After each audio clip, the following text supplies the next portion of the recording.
ओम श्री परमात्मा नमः। मैं आचार्य विद्यावस्थी आप सभी का शास्त्र चर्चा करने पर हार्दिक स्वागत करता हूँ। परम पूज्य गुरु जी प्रातः सुनिए प्रोफेसर पंडित भगवत संशोध हम लोग को चरक संहिता पर ज्ञान दे रहे हैं।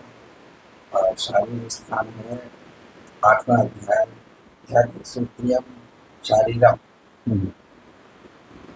प्रारंभ होगा और सरल शब्द में शास्त्रीय अर्थ सिखाएंगे गुरु जी।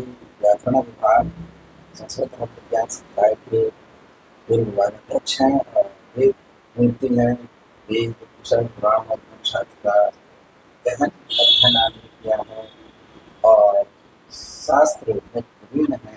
हम लोग को असली शास्त्रीय अर्थ में सिखा दिए तो सबके प्रति यल्लीलायित विश्वमेतदखिलं यस्मिन् पुनर्लीयते यस्मात् सावरजङ्गमात्मकृतं लोकं दरीदृश्यते भासा यस्य विभान्ति सर्वजगतः ज्योतिषि सर्वात्मना तं देवं जगदेककारणमयं वन्दे त्रिलोकीश्वरं।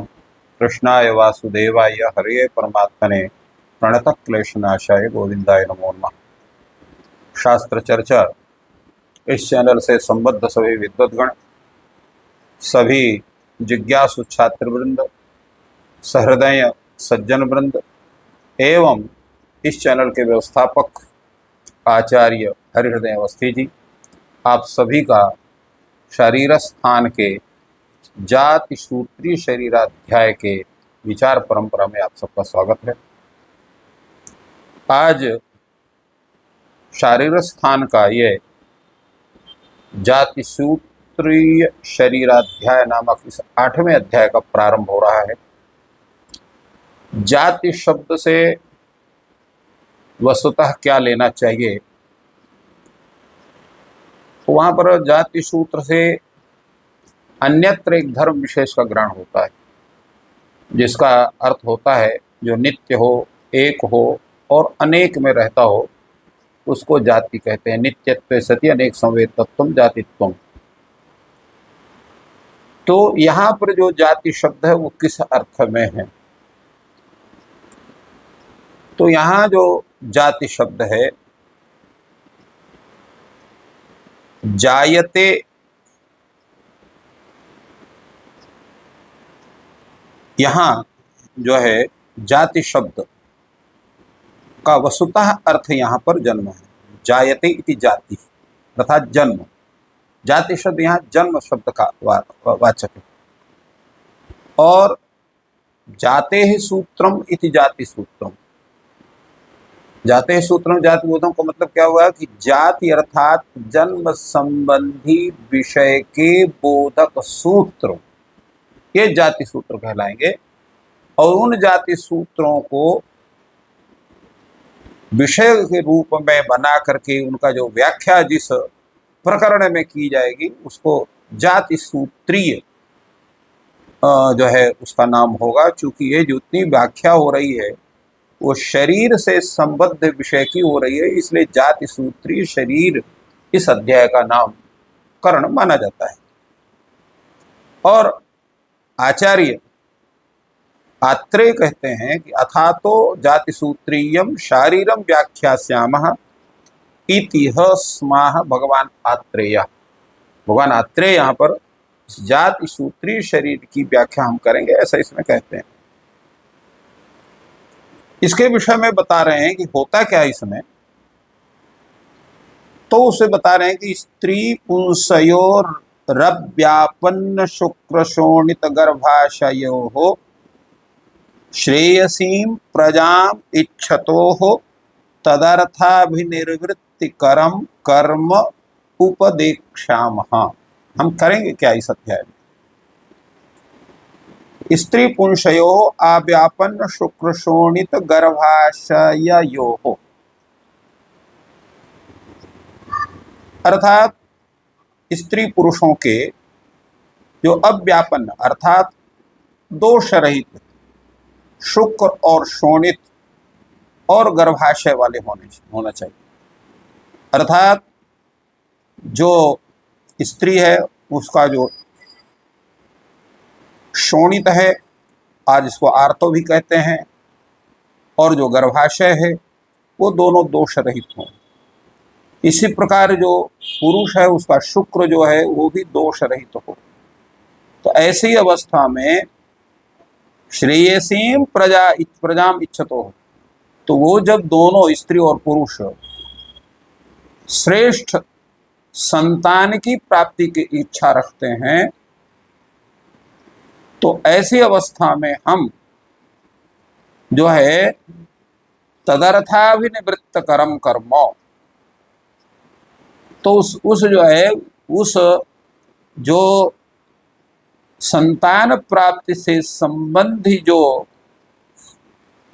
कर्म है, गर्भाधान कर्म, तद विषयक जो उपदेश है, उसकी जो विधि है, उनका हम उपदेश करेंगे।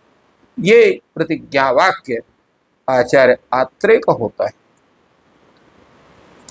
उसके विषय में आगे कहते हैं, अथापि ये तो स्त्री पुंसौ स्नेह स्वेदाभ्याम उपपाद्य वमन विरेचनाभ्याम संशोध्य क्रमेण प्रकृतिम आपादयेत। तो होना क्या चाहिए, उनका सबका संशोधन कैसे हो? तो कहा ये जो दोनों स्त्री पुरुष हैं, स्नेह स्वेदाभ्याम उपपाद्य, स्त्री और पुरुष को स्निग्ध और स्विन्न अर्थात स्नेहन स्वेदन करा करके, वमन विलोचनाभ्याम संशोध्य, और वमन और विरोचन के द्वारा उनका संशोधन करके, अर्थात स्नेहन स्वेदन वमन और विरेचन काल में जिस प्रकार की आहार विहार की व्यवस्था होती है, वैसे ही उनकी आहार व्यवस्था करनी चाहिए। और उसके बाद फिर क्रमेण प्रकृतिम आपाद्येत, और उसके बाद जो आहार विहार होना चाहिए, जो वैद्यों का जो उपचार है, उस सामान्य अवस्था को प्राप्त कराने के लिए, उस सामान्य अवस्था को प्राप्त करने के उस प्रकार का आहार विहार का उनको अभ्यास कराए। इसी प्रकार का आहार विहार लेना चाहिए, तभी उत्तम संतान की प्राप्ति होगी। संशुद्धौ चा स्थापनानुवसनाभ्याम उपाचरेत, और क्या कहा गया उसके कि उपर्युक्त जो उपचार हैं उनसे जब शरीर शुद्ध हो जाए, तो शास्त्र विधि के अनुसार आस्थापन और अनुवासन, ये दो क्रियाएं होती हैं। तो आस्थापन और अनुवापन, वासन की जो है वस्तियां को देख करके इनका उपचार करना चाहिए। उपाचरेच मधुर औषध संस्कृताभ्याम घृत क्षीराभ्याम पुरुषम। अब पुरुष का उपचार कैसे करना चाहिए? तो कहा मधुर औषध संस्कृताभ्याम, मधु और औषधि से संस्कृत। ये मधु औषधि क्या है? तो मधु औषधि है यहाँ पर मुलेठी, और मधुर द्रव्य शहद आदि इन औषध द्रव्यों से संस्कृताभ्याम, संस्कृत माने उसे समृद्ध पकाए हुए, घृत क्षीराभ्याम, घी और घी और दूध और घृत से पुरुष का उपचार करे। और स्त्री का उपचार कैसे करे? तो स्त्रियम तो तैलमाशाभ्याम, स्त्रियों को तैल और उड़द का सेवन करा करके स्त्रियों का उपचार करे। तात्पर्य यह है कि गर्भाधान की जो व्यवस्था है, उसके लिए केवल पुरुष और स्त्री का संपर्क ही, सामान्य संपर्क को उसमें जो है वो वैद्य की दृष्टि से, शास्त्र की दृष्टि से उचित नहीं है। उसके पहले मानसिक शारीरिक जो है वो तैयारी होना चाहिए, तद्रूप करने के पश्चात तभी जो है गर्भाधान की स्थिति बननी चाहिए। इसलिए यहाँ पर आचार्य ने कहा कि सर्वप्रथम स्त्री और पुरुष का उनके जो है उनका जो है स्नेह और स्वेदन से उनका चिकित्सा करना चाहिए, फिर वमन और विरेचन से चिकित्सा करना चाहिए, अर्थात उनका शरीर, पेट वगैरह जितना है वो संपूर्ण शुद्ध हो, और वो अपने संपूर्ण अर्थात जो उनके कफ वात पित्त हैं वो प्रकृतिस्थ हो जाए, उनकी वृद्धि अवृद्धि न रहे।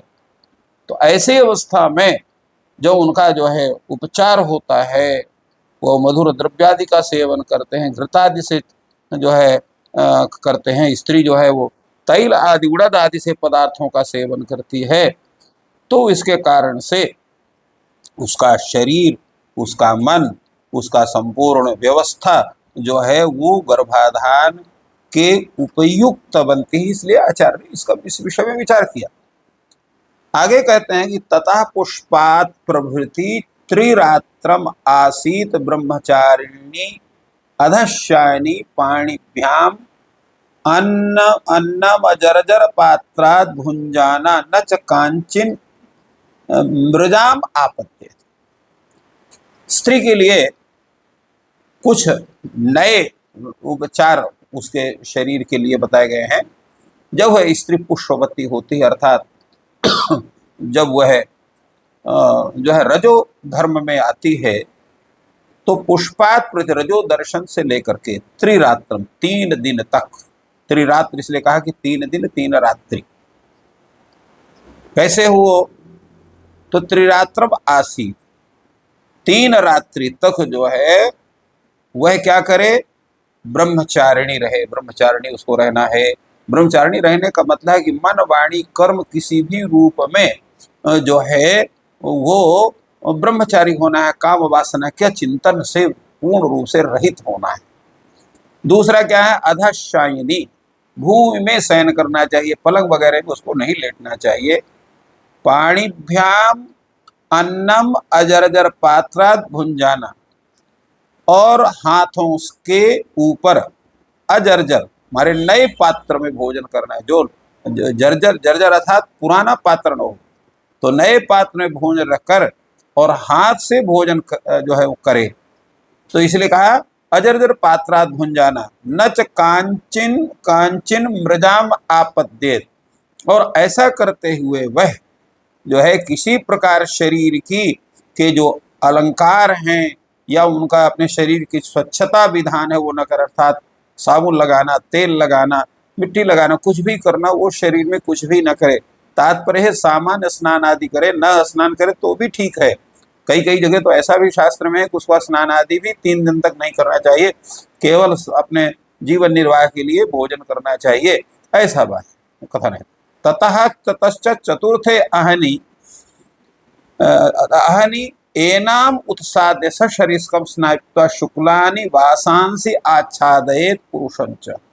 अब जो चौथे दिन उसका जब समय आता है तो सिर धो करके और पूर्ण रूप से स्नान करे, सुंदर जो है शुद्ध श्वेत वस्त्र जो है शुक्लानि वासांसि आच्छादयेत पुरुषंच, स्वयं धारण करे और पुरुष को भी धारण करावे।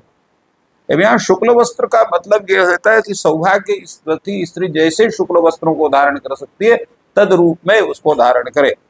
ततः, और पुरुष को भी शुक्ल वस्त्र धारण करे। ततः शुक्लवास सौ सृग्विणौ सुमनसौ अन्योन्यम अभिकामो संवसेयाताम, और इसके बाद क्या करे? शुक्ल वस्त्र धारण करके सगुणे अर्थात माला धारण किया गया सुंदर मन से युक्त हो करके, और क्या करे? उसके बाद प्रसन्न चित्त हो करके पति पत्नी आपस में एक दूसरे को देखें, एक प्रति जो है परस्पर जो है स्नेह की भावना प्रकट करें, और उसके साथ साथ जो है फिर जो है प्रसन्न चित्त एक दूसरे की कामना कर स्नान करने के चौथे दिन जो है वो